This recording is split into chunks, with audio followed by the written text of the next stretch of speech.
The first reading today is taken from Ezekiel chapter 34.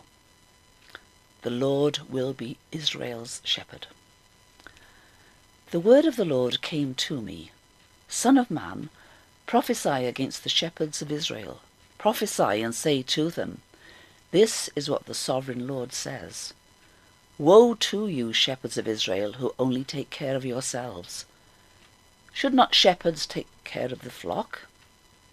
You eat the curds, clothe yourselves with the wool, and slaughter the choice animals, but you do not take care of the flock. You have not strengthened the weak, or healed those who are ill, or bound up the injured. You have not brought back the strays, or searched for the lost. You have ruled them harshly and brutally. So they were scattered because there was no shepherd, and when they were scattered they became food for all the wild animals. My sheep wandered over all the mountains and on every high hill. They were scattered over the whole earth, and no one searched or looked for them. Therefore, you shepherds, hear the word of the Lord. As surely as I live, declares the sovereign Lord, because my flock lacks a shepherd, and so has been plundered, and has become food for all the wild animals, and because my shepherds did not search for my flock, but cared for themselves rather than for my flock. Therefore, you shepherds, hear the word of the Lord. This is what the sovereign Lord says. I am against the shepherds and will hold them accountable for my flock. I will remove them from tending the flock, so that the shepherds can no longer feed themselves. I will rescue my flock from their mouths, and it will no longer be food for them. For this is what the sovereign Lord says. I myself will search for my sheep and look after them. As a shepherd looks after his scattered flock when he is with them, so will I look after my sheep. I will rescue them from all the places where they were scattered on a day of clouds and darkness. I will bring them out from the nations and gather them from the countries, and I will bring them into their own land.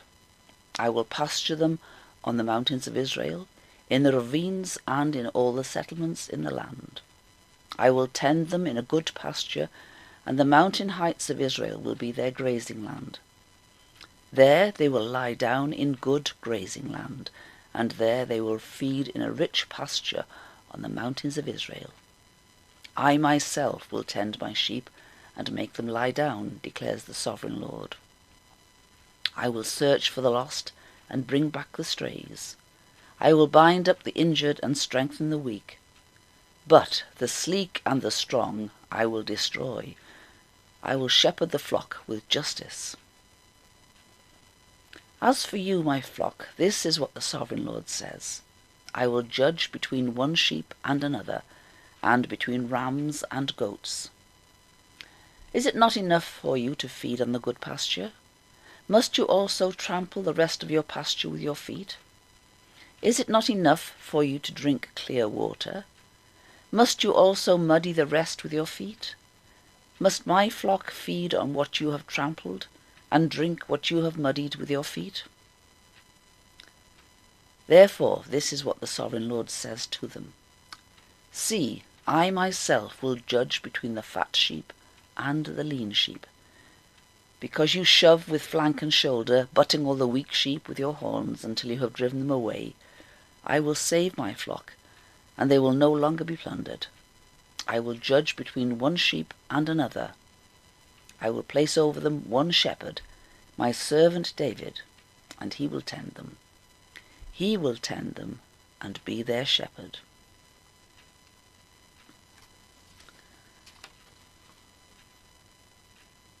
The second reading is taken from John chapter 10. I am the good shepherd. The good shepherd lays down his life for the sheep. The hired hand is not the shepherd, and does not own the sheep. So, when he sees the wolf coming, he abandons the sheep and runs away. Then the wolf attacks the flock and scatters it. The man runs away because he is a hired hand, and cares nothing for the sheep. I am the good shepherd. I know my sheep, and my sheep know me, just as the Father knows me, and I know the Father. and I lay down my life for the sheep. I have other sheep that are not of this sheepfold. I must bring them also. They too will listen to my voice, and there shall be one flock and one shepherd. The reason my Father loves me is that I lay down my life, only to take it up again. No one takes it from me, but I lay it down of my own accord. I have authority to lay it down and authority to take it up again. This command I received from my Father. The Jews who heard these words were again divided. Many of them said, "He's demon-possessed and raving mad. Why listen to him?" But others said, "These are not the sayings of a man possessed by a demon. Can a demon open the eyes of the blind?"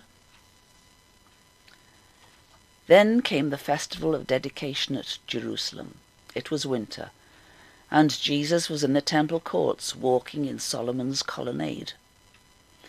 The Jews who were gathered there gathered around him, saying, "How long will you keep us in suspense?